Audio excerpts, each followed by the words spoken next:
요한계시록 20장 7절에서 15절 말씀 본문삼아서 곡과 마곡의 전쟁 및 최후의 심판이라는 주제를 가지고 같이 은혜 나눌 시간 갖도록 하겠습니다. 이제 우리가 이번에 계시록 20장 1절부터 이제 용을 잡고 순교자들이 곧 그리스도 안에서 죽은 자들이 첫째 부활하는 사건을 보았습니다. 그 첫째 부활하는 자들이 이제 1000년 동안 나라와 제사장으로서 왕으로 탄다, 이제 통치한다는 어떤 그런 개념을 봤습니다. 그 주 재림 때 이루어질 어떤 사건으로 역사적 전천년설견에는 보고 있습니다. 이제 오늘 우리가 알아볼 것은 이 1000년 후에 곡과 마곡의 전쟁. 이것은 이제 무천년설과 역사적 전천년설이 약간 차이가 있습니다. 무천년설은 말 그대로 예수님이 재림하면 이 1000년 후 곡과 마곡의 전쟁이 바로 예수님 재림 때 이루어진다. 최후의 종말의 사건이다. 이렇게 얘기를 합니다. 그러나 역사적 전천년설 견해는 1000년 후에 이루어질 전쟁이다. 이렇게 봅니다.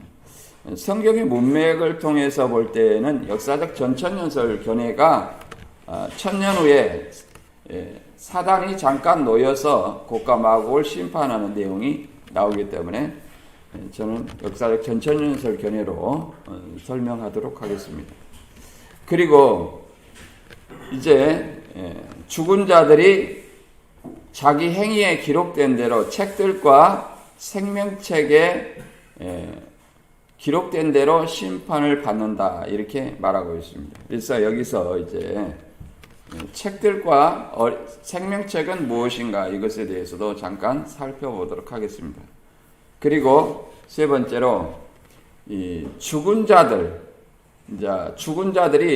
높은 자나 낮은 자나 다 심판을 받고, 또 바다 가운데서 죽은 자들, 그 다음에 사망과 음부에서 죽은 자들, 이런 자들이 심판을 받고, 오직 어린 양의 생명책에 농명되지 아니한 자는 다 불못에 들어간다. 이게 사망과 음부도 불못에 들어간다. 완전히 죽음이 사라지는, 사단이 사라지는 그런 어떤 세계가 다가올 것을 설명하고 있습니다.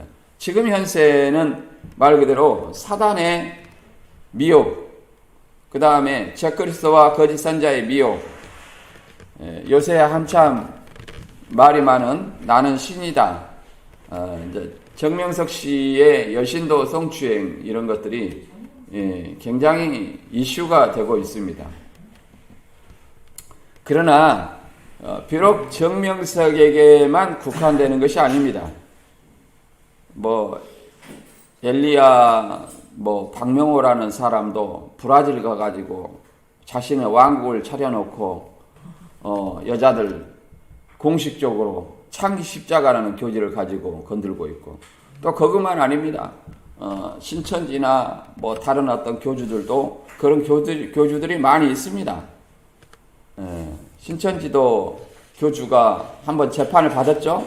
명예훼손으로 이렇게 단에서 여자들 많다 이렇게 해가지고 고소를 한 적이 있어요. 명예훼손으로. 이만희 씨가. 그래가지고 고소를 했는데 검찰에서 벌금 300만 원인가 때렸나 봐요. 그랬는데 이제 이 목사님이 이거는 진실한 사실로 공익을 위한 일이다. 그래서 정식 재판을 청구를 했어요. 그래서 거기에 관련된 8명의 여자, 그 다음에 이만희 씨 교주를 증인 출석을 하게 했습니다. 그런데 2번인가 불출석 사유서를 내고 우리나라에 있으면 강제 구인 제도라는 것이 있어요. 강제 구인 제도가 있기 때문에 우리나라가 있으면 잡아와서 재판에 증언을 해야 됩니다. 만약에 허위 증언을 하면 어떻게 되냐? 위증죄로, 모해이증죄로 감옥에 갈 수밖에 없습니다. 왜냐하면 자기가 고소한 사건에서 허위 증언을 하면 벌금형은 없어요. 무조건 감옥에 갑니다. 예, 저도 이제 알고 보니까 위증하고 모해이증은 다르더라고요. 위증은 벌금형이 있지만 모해이증, 자기가 고소한 사건에 위증을 하면 벌금형이 없어요. 무조건 감옥을 갑니다. 그래서 이것을 뭐 주위에 법률 자문가가 코치를 했는지 재판 날짜만 되면 회의로 도망가면서 뭐라고 말하냐면 선교 활동하러 간다 하고 김남희하고 도망갔습니다. 이 패턴이 교주들의 패턴이 비슷해요. 정명석이도 여자들 문제로 복잡할 것 같으니까 해외로 도망가면서 선교하러 간다. 이렇게 말한 패턴이 비슷해요. 그리고 정명석이가 감옥에 가니까 죄 없는 사람을 죄 없는 예수님을 십자가에 어떤 고문했듯이 죽였듯이 우리 주님 정명석 씨도 이방인들이 감옥에 보낸다. 고난의 기간이다.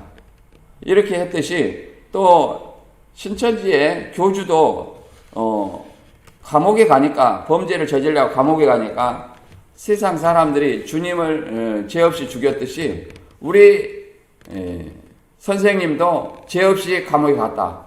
이렇게 매도를 하는 것들이 똑같습니다. 그리고 사기쳐가지고 전도하고 이런 것들이 정명석이나 신천지나 내용을 보면 동일하다.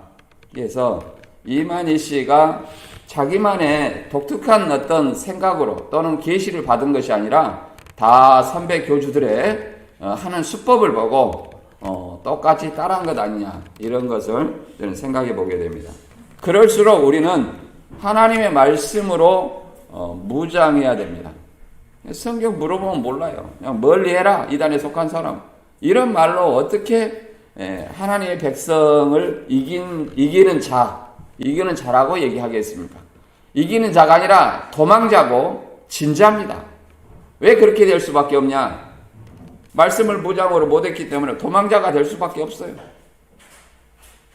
그래서 그들에 대한 어떤 두려움만 가득하 있습니다. 두려움이라는 것은 곧 무지에서 오는 것입니다. 내가 이단이 두렵다. 이단이 모른다는 거예요. 내가 어떤 것에 두려움을 느끼고 있다. 그것에 대해서 자세히 모른다는 거예요. 그래서 우리가 오늘 최후의 곡과 마구의 전쟁, 최후의 심판도 모르면 두려움을 가질 수밖에 없습니다. 내가 알아야 말씀으로 무장하고 올바른 어떤 믿음 안에 섰을 때 이 곡과 마귀의 전쟁, 최후의 심판도 불못의 심판도 두려움이 아니라 오히려 축복으로 느낄 것입니다. 왜 그러냐면 이것을 통해서 하나님 나라가 이루어지기 때문에 그렇습니다. 본문 성구 한번 읽어보겠습니다.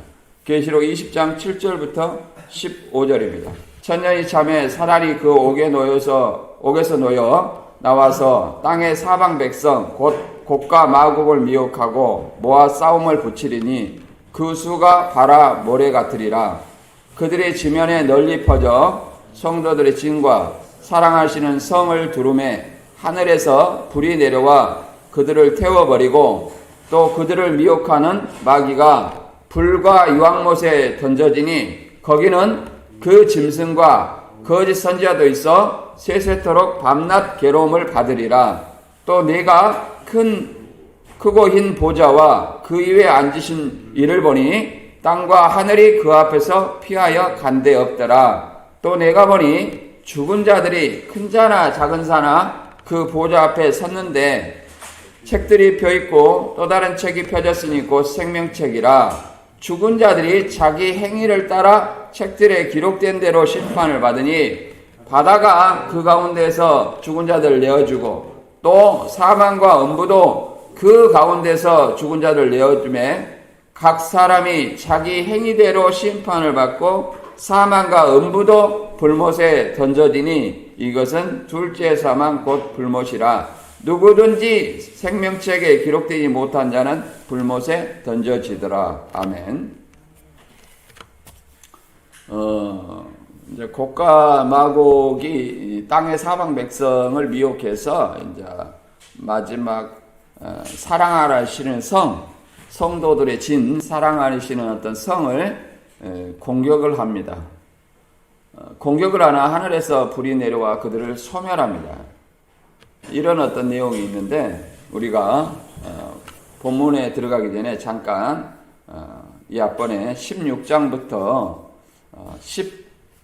20장 본문 앞까지 잠깐 설명을 드리자면 16장에서 7대접을 통해서 이제 바벨론, 큰 음녀 바벨론을 완전히 심판했습니다. 그리고 17장과 18장은 음녀 바벨론에 대한 어떤 심판을 좀 더 다른 각도로 재조명하는 것입니다. 그리고 19장은 이제 어린 양의 혼인잔치의 어떤 기약을 해놓고, 그 다음에 바벨론, 아마겟돈 전쟁, 아마겟돈에 짐승의 세력이 모아 있는데, 거기에 예수님이 백마 타고, 피 뿌린 옷을 입은 예수님이 백마를 타고 그들을 심판하는 것을 아마겟돈 전쟁이라 얘기하는 겁니다. 그래서 그 피 뿌린 옷을 입은 예수님이 백마를 타고 그들을 완전히 불못에 던집니다. 거기는 이 사단의 세력의 하수인인 짐승과 거짓 선지자, 곧 적그리스도와 거짓 선지자들이 불못에 던집니다. 이들은 미혹자라고 얘기를 합니다. 그리고 20장에는 이제 용을 잡습니다. 그러니까 용과 두 짐승, 큰 음녀 바벨론이 이렇게 순차적으로 기록되어 있습니다. 그래서 용을 잡고 나서 1000년 동안 만국을 미혹하지 못하게 하였다가 1000년 후에는 반드시 잠깐 노일이라 얘기를 합니다. 그럼 만국을 미혹하지 못하게 용을 잡았다 이렇게 얘기를 합니다. 그래서 여기에서 이제 무천년설 견해와 역사적 전천년설 견해가 약간 차이가 있는데, 무천년설 견해는 예수님이 십자가 승리함으로 용을 잡았다 이렇게 얘기를 합니다. 용을 잡았는데 왜 만국을 미혹하냐 그러니까 쫄병이 있다 이렇게 얘기를 합니다. 만국을 미혹하는 존재는 뭐냐면, 용이 이 땅에서 미혹하는 존재는 용이 미혹하는 것이 아니라 그 쫄병들이 미혹하는 거예요. 그런데 쫄병은 예수님이 재림하면, 백마탄 예수님이 재림하면 바로 짐승과 거짓 선지자, 적그리스도와 거짓 선지자들, 그 미혹하는 자들이 불과 유황못에 던지오기 때문에 다시는 미혹하지 못하게 됩니다. 따라서 저는 개인적으로 예수님이 재림하면 재림해서 미혹자, 짐승과 거짓 선지자를 잡고 용을 잡는 이 역사적 전천년설 견해가 나름대로 성경의 문맥이나 그 시대상으로 맞지 않느냐 이렇게 봅니다. 물론 무천년설 견해나 후천년설 견해가 잘못됐다고 생각하지 않습니다. 그러나 세대주의 전천년설은 분명히 잘못됐다고 우리는 이해를 해야 됩니다. 왜 그러냐? 그들에게는 이중 재림이 있습니다. 예수님이 2번이나 재림해요. 계시록 4장에서 공중 재림, 계시록 19장에서 지상 강림, 이렇게 이중 재림이 있기 때문에 이것은 명백히 성경적이지 않다 이렇게 보는 겁니다. 이 용을 잡아놓고 1000년 동안 만국을 미혹하지 못하게 해요. 그러니까 예수님이 재림하면 용을 잡고 적그리스도와 거짓 선지자가 불못에 던져서 미혹하는 자가 없습니다. 그리고 첫째 부활을 한 이 자들이 순교자들, 그리스도 안에서 죽은 자들이 첫째 부활에서 1000년 동안 통치를 하게 된다 이렇게 설명합니다. 그 다음에 이제 본문의 내용은 1000년이 찰 때 사단이 잠시 놓입니다. 잠시 놓여요. 그래서 이제 사랑하시는 성, 곧 하늘에서 내려온 새하늘 새 땅에 임한 거룩한 성을 이제 침노하려고 하나 하늘에서 불이 내려서 그들을 심판하고 이제 바다에서 죽은 자, 그 다음에 사망과 음부에서 죽은 자를 내어서 책들에 기록된 대로 심판을 받고, 맨 마지막에는 이제 사망과 음부도 불못에 던져서 이제 완전히 사망이 없는 세계, 곧 생명만이 존재하는 세계, 그런 세계가 온다고 성경은 설명하고 있습니다.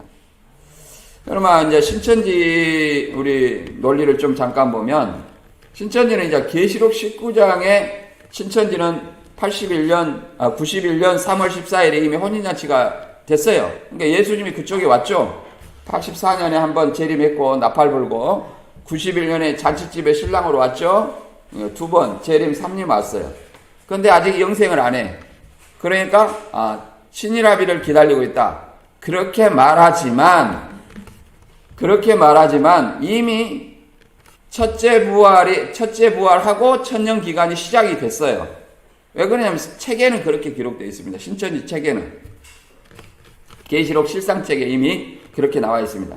그래서 그 증거가 뭐냐? 신천기라는 연도입니다.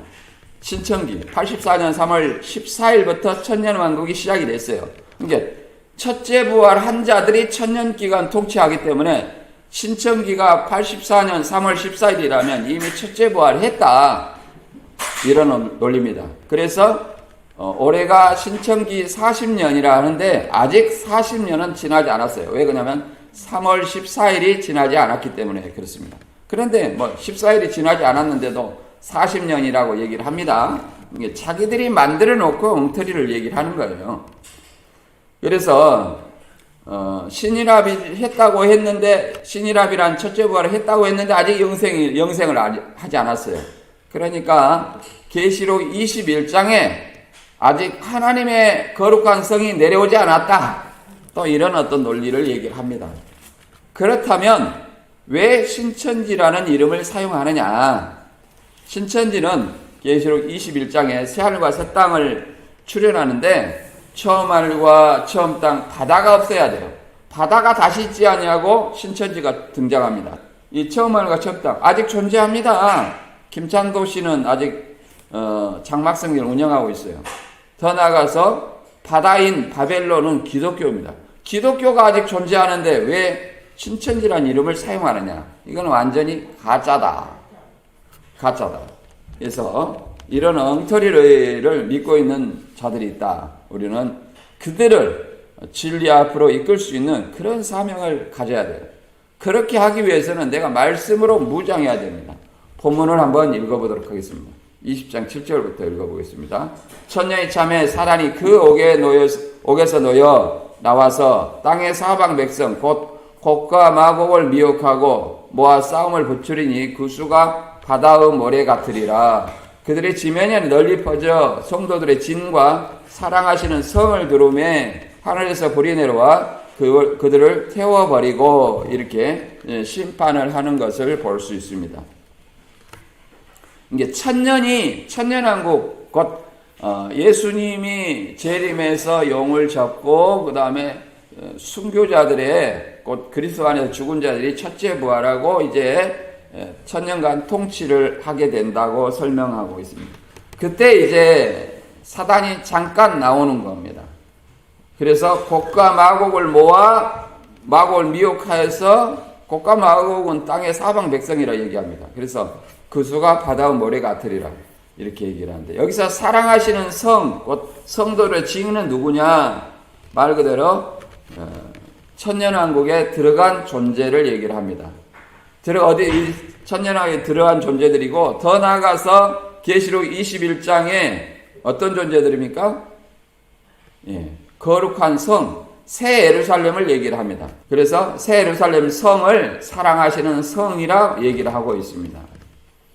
혹자는 이제 이거를 계시록 19장의 아마겟돈, 예수님이 재림할 때 벌어지는 아마겟돈과 이 곡과 마곡의 전쟁을 같이 보는 무천년설이 있으나, 이 역사 전천년설은 예수님 재림할 때 아마겟돈 전쟁이 있고, 그 다음에 천년 후에 곡과 마곡의 전쟁이 있다, 이렇게 구분하게 됩니다. 우리가 계시록 아마겟돈 전쟁은 짐승의 세력을 아마겟돈으로 모아요. 그래가지고 하나님과 전쟁하는데 이미 그리스도가 십자가의 승리로 말미암아 그들은 패배하게 돼 있습니다.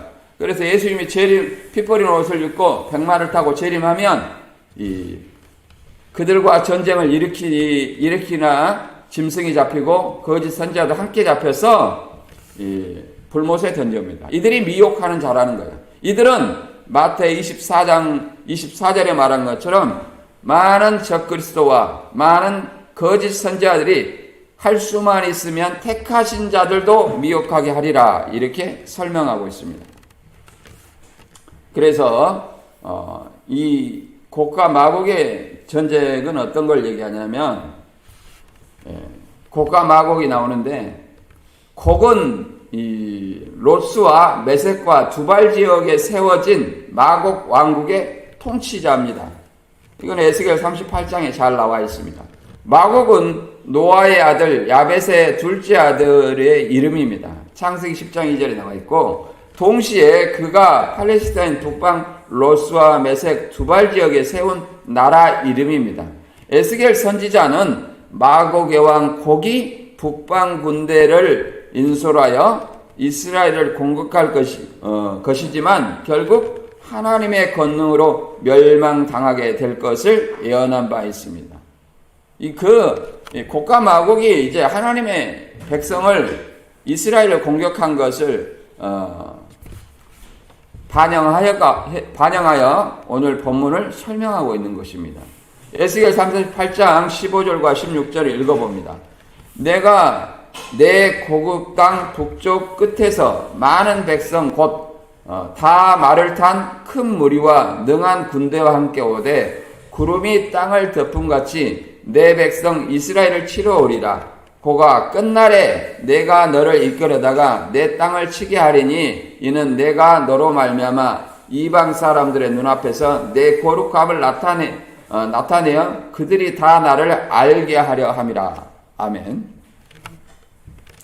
이제 북쪽 끝 많은 백성 능한 군대 이 끝날에 곡을 이끌어다가 하나님의 백성을 치는 것은 결국은 하나님의 거룩함을 나타내게 하기 위함이다.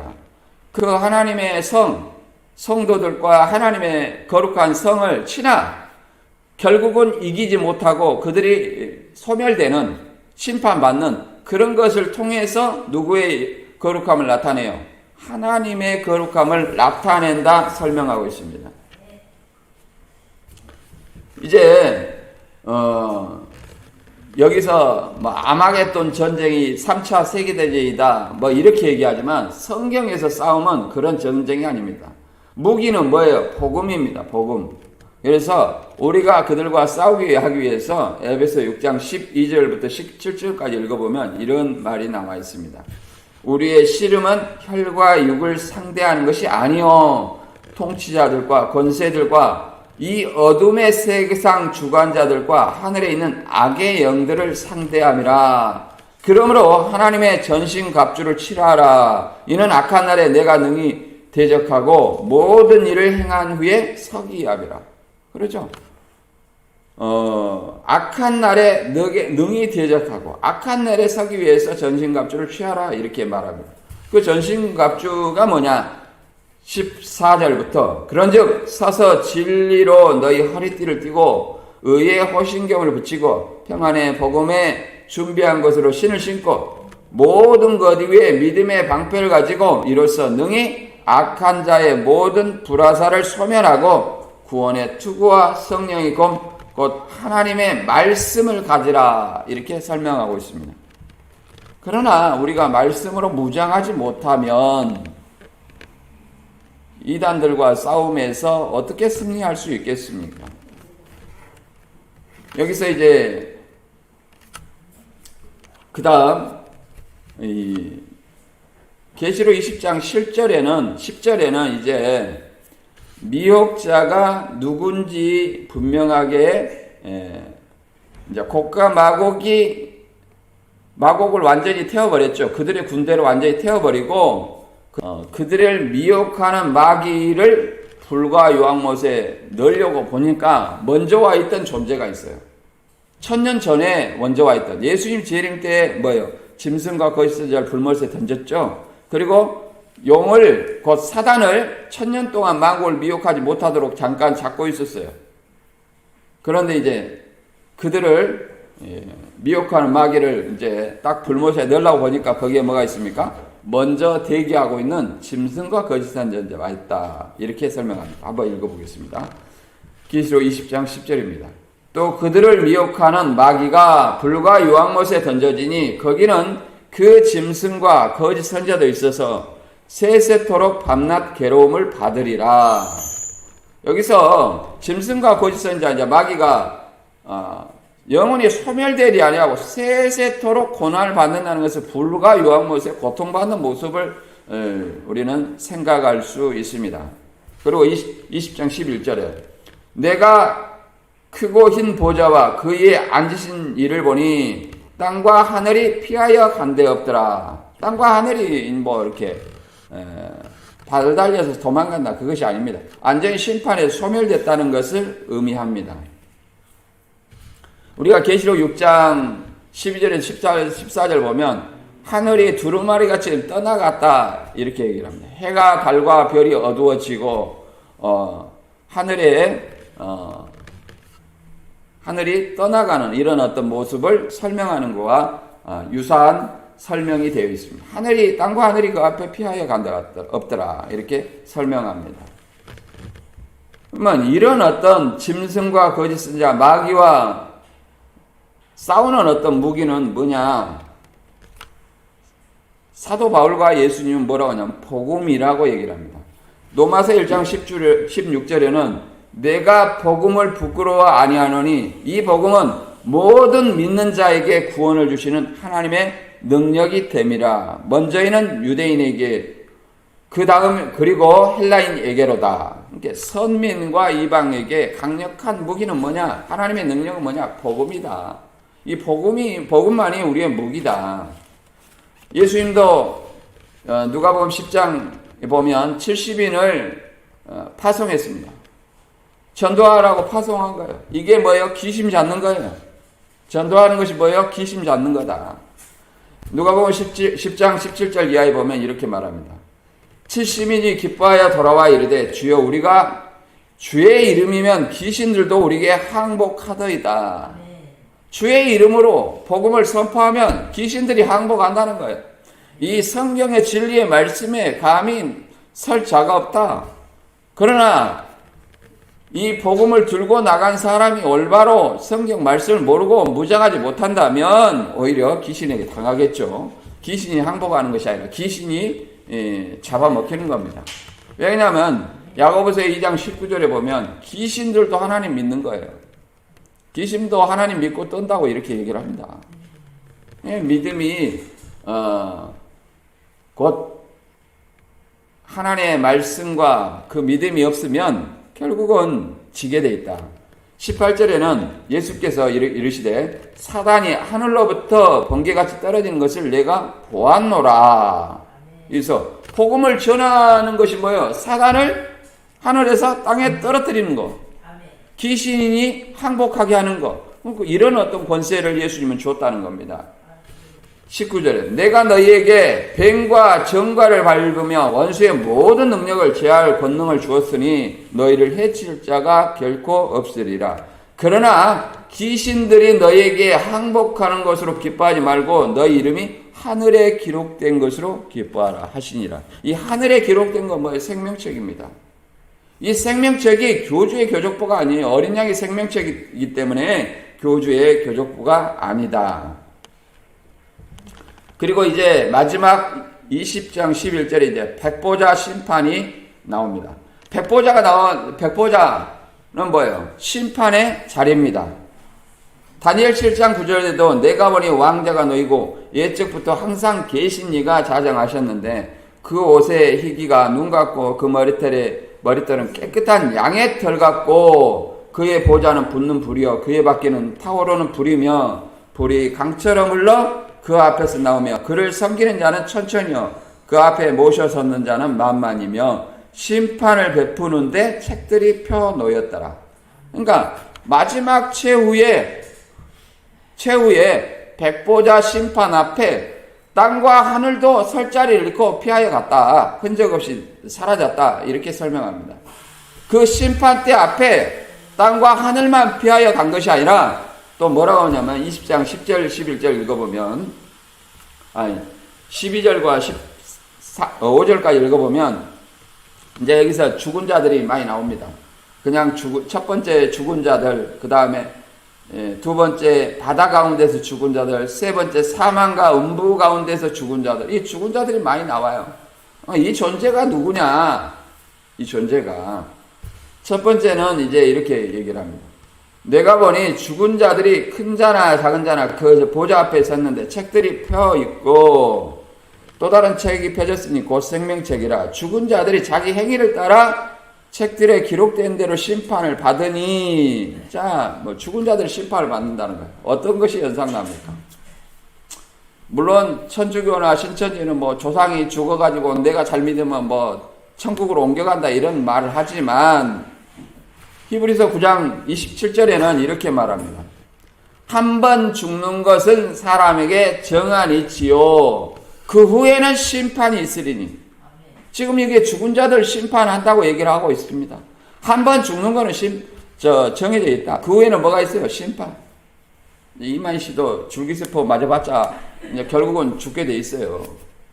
죽으면 하나님의 심판대 앞에 그는 적그리스도로서 영원한 형벌을 받을 것이라고 성경에는 써놔 있습니다.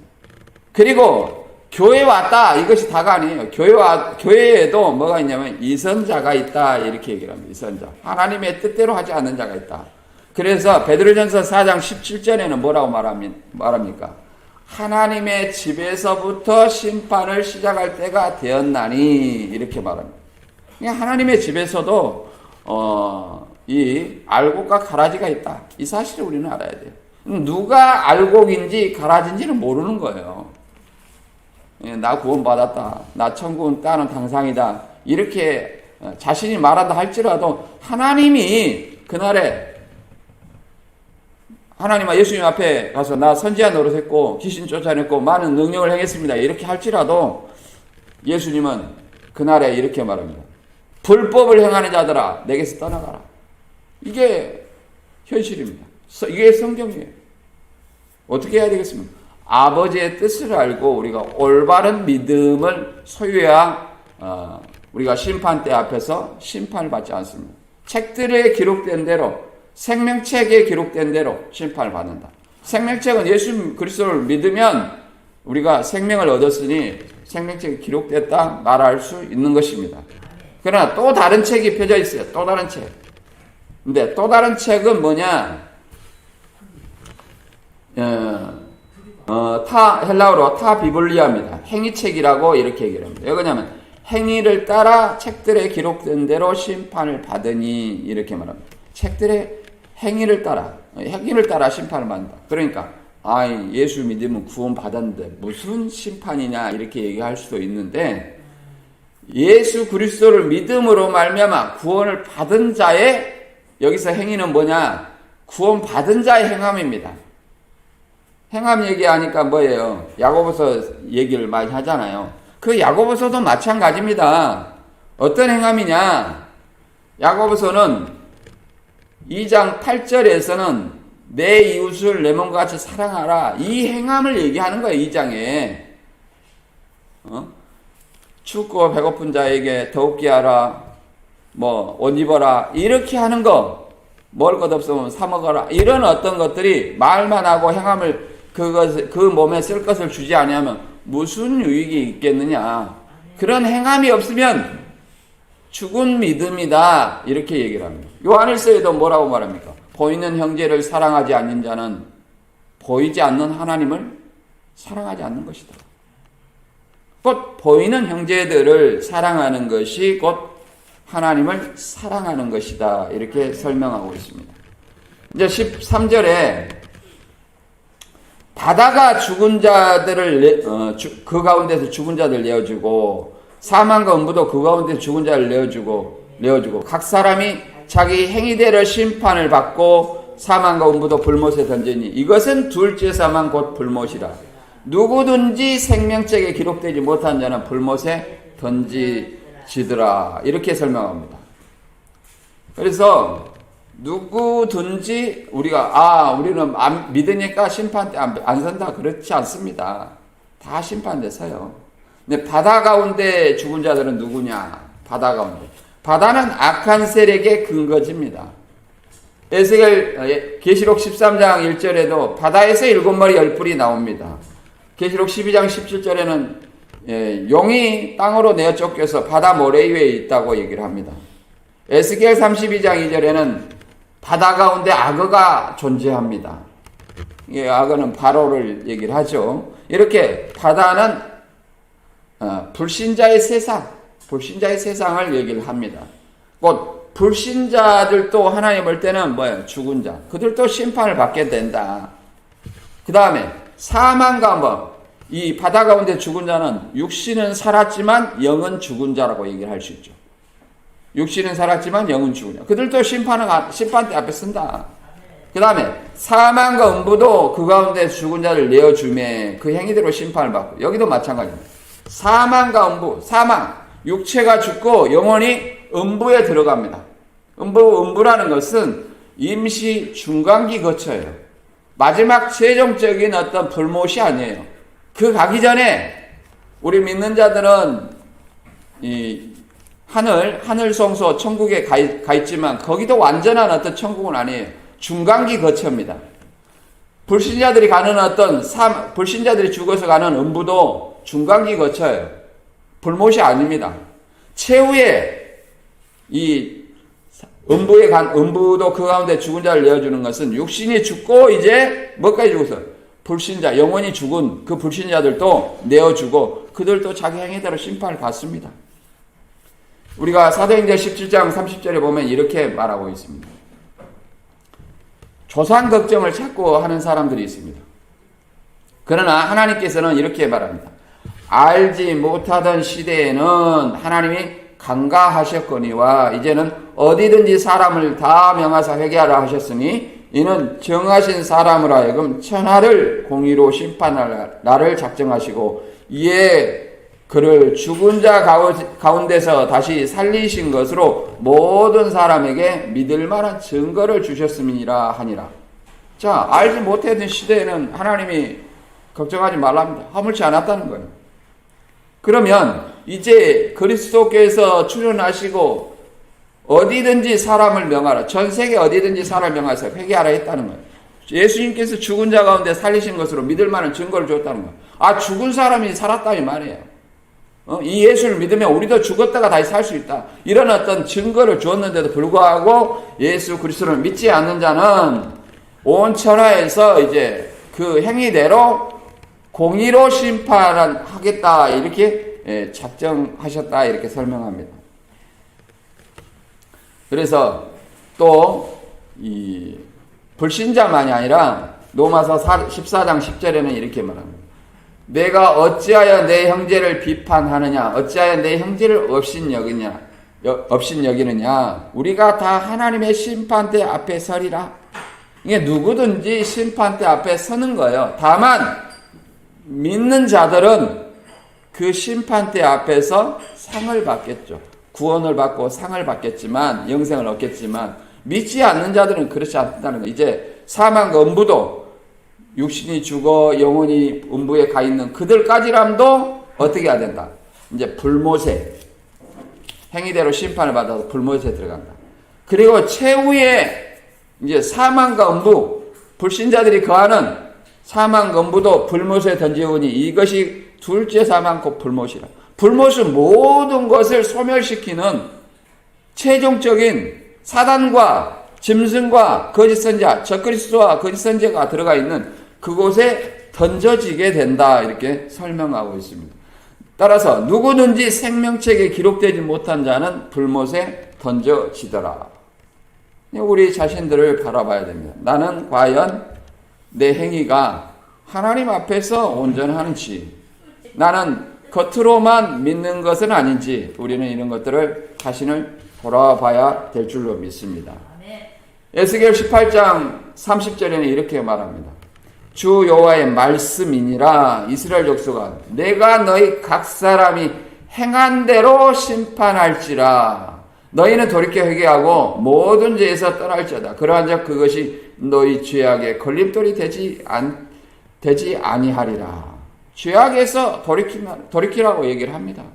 하나님께서는 주께서 천년이 하루같이 하나도 멸망치 않고 다 돌이키기를 원하셔서 지금까지 하나님의 역사를 이끌어 오셨다는 사실을 알아야 돼요. 왜 예수님이 빨리 안 오냐? 어떤 사람은 이렇게 얘기할지도 모릅니다. 그러나 그의 날이 더디다고 생각할 것이 아니라는 거예요. 하나라도 회개하기를 원하시는 주님의 마음이라는 거예요.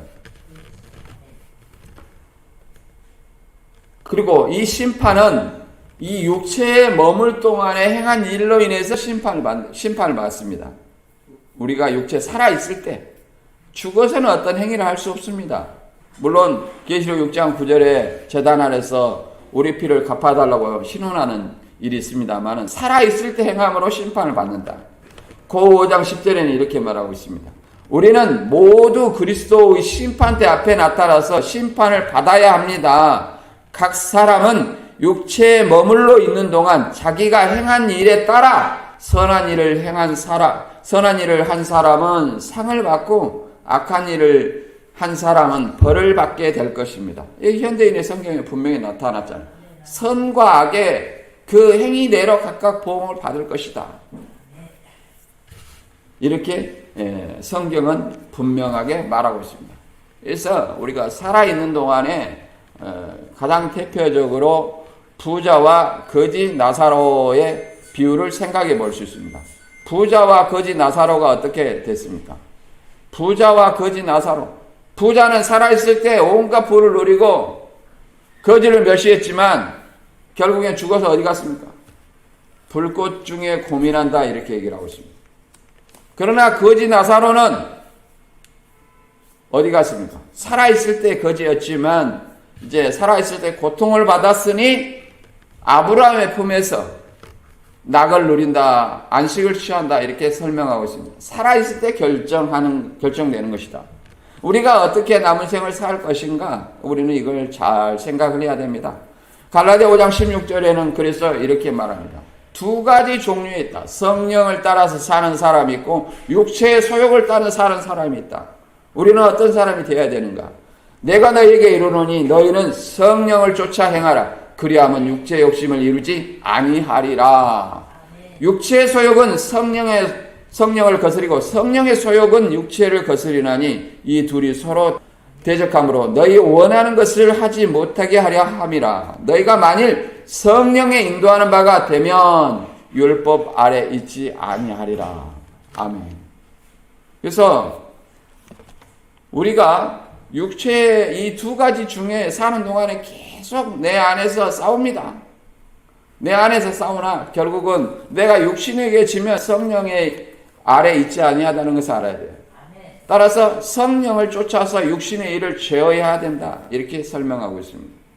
본문을 다시 한번 정리하면 이제 무천년설과 역사적 전천년설 그 사이에 우리가 차이를 설명드렸습니다. 그러나 아무튼 본문은 이제 용을 잡고 만국을 미혹하지 못하게 했다가 이제 천년 후에 용이 사단이죠. 사단을 잠깐 놓았어요. 그래서 성도들, 사랑하시는 성, 거룩한 성, 새하늘 새 땅에 있는 성도, 거룩한 성이 내려가는 그 거룩한 성, 이 성을 어떻게 해요? 저희가 곡과 마곡을 미혹하여 땅의 사방 백성 곡각을 마곡을 미혹하여 마귀가 치려고 하나 불이 하늘로서 내려와서 그들을 소멸합니다. 그리고 이제 마귀를 잡아놨으니까 이제 뭘 합니까? 이제 심판을 하게 되는 거예요. 모든 죽은 자들을 행위대로, 그 다음에 생명책에 기록된 대로 심판을 한다. 그래서 바다 가운데 죽은 자, 사망과 음부 가운데서 죽은 자, 이들을 심판하고 행위대로 심판하고 선을 행한 자는 선한 그 상급을 받고 악을 행하는 자들은 뭐예요? 벌을 받습니다. 그리고 이제 최종적으로 사망과 음부도 곧 불신자들이 죽어 잠깐 머무는 그 그 음부까지람도 어디에 이제 불못에 쳐넣어서 완전히 사망과 이 사망의 일을 끝내시는 이런 일이 있다. 그래서 우리는 이런 어떤 지상의 삶을 통해서 어떤 것을 쫓아서 행하느냐에 따라서 마지막 심판대 앞에서 선한 일을 행한 자는 상을 받고 악한 일을 행한 자는 벌을 받는다는 사실을 우리는 알아야 됩니다.